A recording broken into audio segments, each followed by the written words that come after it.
How can I exist in this space and be able to be symbiotic and really, soak up everything that it wants to teach me instead of me trying to like dominate?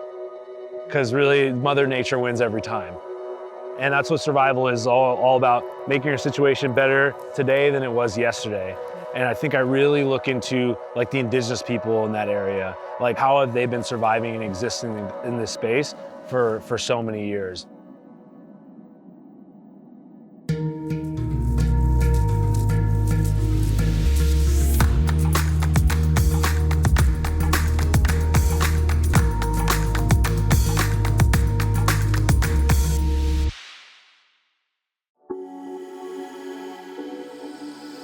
Max Djenohan is always pushing the boundaries in the outdoors. From snowboarding down volcanoes to traveling around the globe, participating in survivalist shows on TV like Naked and Afraid, he has done it all. Today, I'm meeting him in Mount Baker Snoqualmie National Forest to learn some basic survival skills. Hey, nice to meet you in real life. Let's do it. Let's do it. Something I've never done. Really? Okay, check out these old growth cedars here. Wow. And that was half the reason I wanted to come out here. Yeah. Is because these cedars are the tree of life for the indigenous people of the area. Oh, looky here, looky here. Chanterelle. Ooh, yum. That's a nice chanterelle mushroom right there. So in a survival situation, we'd be looking around and be like, okay, what do we need to do? There's like an order of operations. So there's the big three is you can't go 3 hours without regulating your temperature. You can't go 3 days without water, and you can't go 3 weeks without food. So, I mean, we obviously have puffies, but as soon as it gets cold down in these valleys, it'll be frigid. So a perfect thing we're gonna do right now is build like a debris shelter. So it's kind of like a lean-to. We build these ribs on there, and then we'll fill it up with leaves and essentially make ourselves a sleeping bag. Let's do it. Let's do it. I saw a spot over here that looks perfect.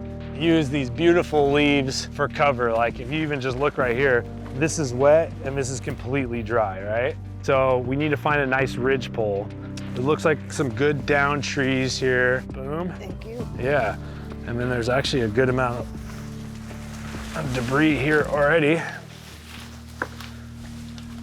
We're gonna now put logs or sticks all the way up here. Okay. And our opening is gonna be right here because then we'll have this tree as protection. I think I found one.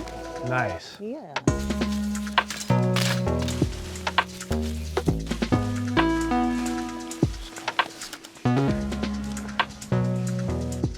Whoa. Nice. Looking good, huh? This is legit. I'm Snug as a bug. Snug as a bug in a rug. Yeah. I've always been in the outdoors as long as I can remember, from being in Africa where my father's from in the Côte d'Ivoire next to Ghana, to when we moved to New York, running through Prospect Park, Central Park, and then to in Seattle where we lived like a block away from a place called Hamlin Park, which is this massive green space where, I mean, I didn't realize how lucky I was growing up that I've always had access to the outdoors. And I think being a person of color in the outdoors, or being a person of color within a very white space, survival is just being able to exist in that space, right? It doesn't need to be survival of just like literally I have nothing. I need to be able to try to blend in, be a chameleon, be able to learn, and then apply that to how my lived experience is. So it's not just survival within the outdoors, it's survival within this space, right? Yeah, there's a big difference from being in the outdoors and becoming a survivalist and like ripping down volcanoes. Yeah. So how do you go from, oh, I'm outside to? Yeah, I guess it's just like a natural evolution, right? You start one place of just being in the outdoors, and then you're like, oh, well, maybe I'll just get up higher up onto that vantage point, and then you get to that vantage point, and then you continually evolve. Like, why not? Why wouldn't I do that? Because I was never told I couldn't do it, right? All right, so we have the shelter set up. Stoked on that. Beautiful. That's gonna keep us warm tonight. But if we couldn't get warm from there, we're gonna try to make a fire here.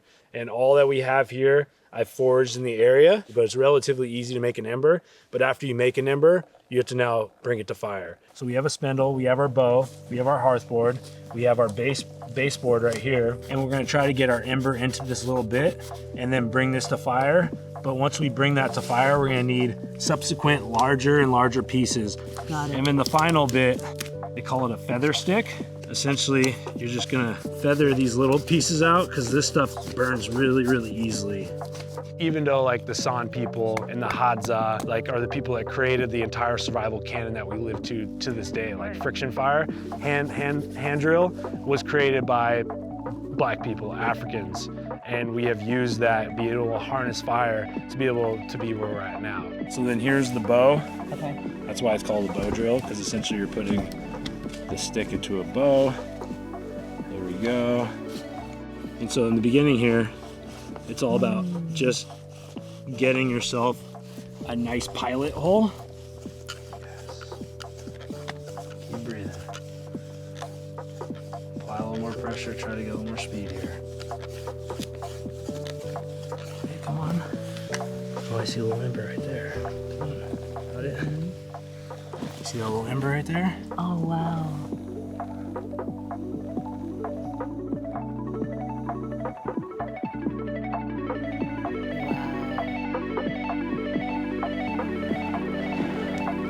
That's crazy. Oh my gosh. Wow. This is where the little sticks come in. See, this is magic. This is... Just think of being the first people to discover this. Come on, almost there. There it is. Beautiful. Wow. That's so wild. I love being in your head because when I walk in a place, I'm like, all right, I'm here. It's really pretty. I'm not like, okay, where's the medicine? Where's the, right? Like, but it's cool to be so in touch with the place that you understand what it's talking to you, what it's giving you. Yeah, I think we're losing that, right?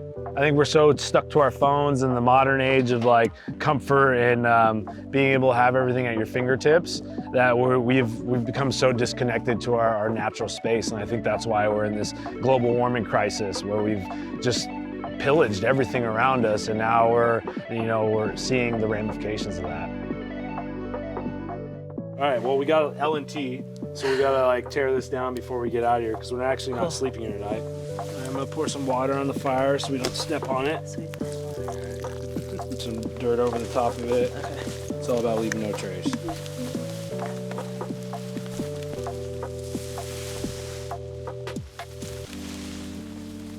Just like that.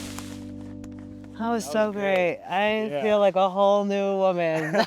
Like, leave me here. It's primal. We've been existing in the outdoors, living primitively for forever. So it's like when you go outside, you're really going back home. It just gets me fired up. It makes me feel like I'm like vibrating at my highest frequency.